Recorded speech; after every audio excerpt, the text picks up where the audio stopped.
I'm Brian Poppy, and on behalf of Church of the Resurrection, we are so excited to welcome you to worship with us on Sunday, June 21st. Here are a few things you can expect as we begin this initial phase together. Please download the Church Center app. This application will allow you to register each week and quickly check in upon arrival. You can also register easily on our website under the Media and Events page. We will open registrations every Monday morning for the upcoming Sunday. Although we will maintain some seats for first-time visitors, registration is a prerequisite in order to attend. We will provide a live stream of the service on our website, so if you're traveling or if we reach capacity, please plan to join us for worship online. Upon arrival, we ask that you use the Church Center app to check in. You can do so when you arrive in our parking lot, or as you enter the foyer, you can even scan your phone. For those visitors or anyone without the app, we will have greeters available to help you get checked in. We also ask that you use one of our sanitizing stations as you enter the foyer, and then an usher will help you find an open seat. Following the guidelines that have been issued by our own Attorney General as well as many other health experts, we want to encourage those who are in the at-risk population. So these are our elderly, those who are immunocompromised, those who have underlying health conditions, to refrain from attending larger group gatherings in person. This is why one of the reasons we're offering our live stream service starting on June 21st. Not only can you connect with us there through the live stream, but then following the 10 a.m. service from 11:30 to 12:30 p.m., we will offer drive-through communion each and every Sunday. We will be screening all of our staff and volunteers before each service, and we ask that you would do the same. Take your temperature on the morning of worship. And if you're symptomatic, like if you have a sore throat or a cough or you simply don't feel well, stay home and join us for the live stream on our website. This may be the hardest part, as we will be so excited to be back together again. We will want to hug and shake hands with our loved ones and friends, but we must show self-control and practice social distancing.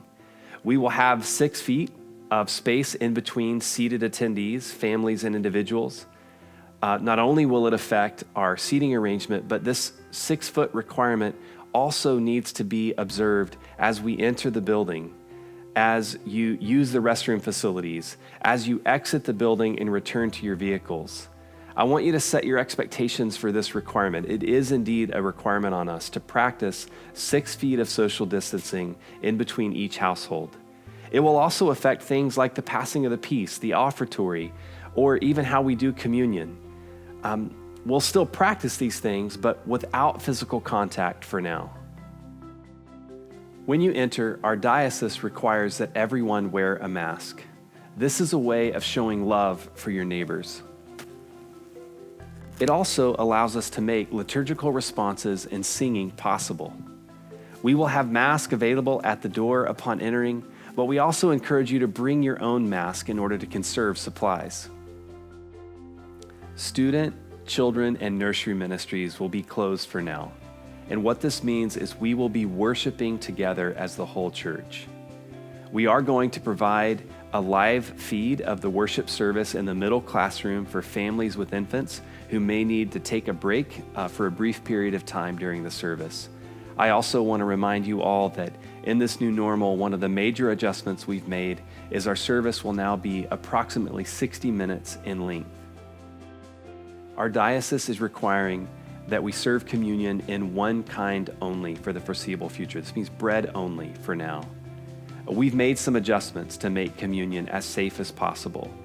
This also includes an adjustment to the flow of foot traffic during the service. It includes clergy and servers re-sanitizing their hands, placing on gloves, wearing a mask like you're wearing a mask, and then when each individual is served, we will simply drop the wafer into the hands of each individual. With the help of our ushers, each section or row will be dismissed one at a time. Out of love for your fellow worshipers, we ask that you maintain the social distancing requirement as you leave the building and make your way to your vehicle. Our staff and volunteers will then begin re-sanitizing the chairs and all frequently touched hard surfaces after everyone has left the building. I know these modifications will feel enormous to many of us. This is a time more than ever where we as God's people need to exhibit patience as our whole nation, our whole society, and our churches begin the reopening process. It's also a time where we must strive for unity together in this difficult moment. What an honor, what a privilege it is to be invited by our holy God to worship Him, to adore Him each and every week with His people. I hope you'll make it a priority. You might recall that moment in Ezra 3 where God's people had been in exile for a period of time. They had been separated from temple worship. And then in Ezra 3, they're welcomed back. The temple has been rebuilt. And what we find towards the end of that chapter is that there were mixed emotions. Some wept because it wasn't like the days of old. Others were shouting for joy at the excitement of being in this new temple and being in this new day. I know for all of us, there will be mixed emotions as we begin the reopening and regathering process. I also know that we can be confident that God, the Holy Spirit, will be drawing us into His presence as we worship in person and through the live stream together. He will draw us into His presence. He will also be equipping us for mission in this world, in this difficult moment that we're in. Would you join us every Sunday, beginning June 21st at 10 a.m., and then starting on July 12th, we will offer an 8 a.m. and a 10 a.m. service. I hope to see you soon.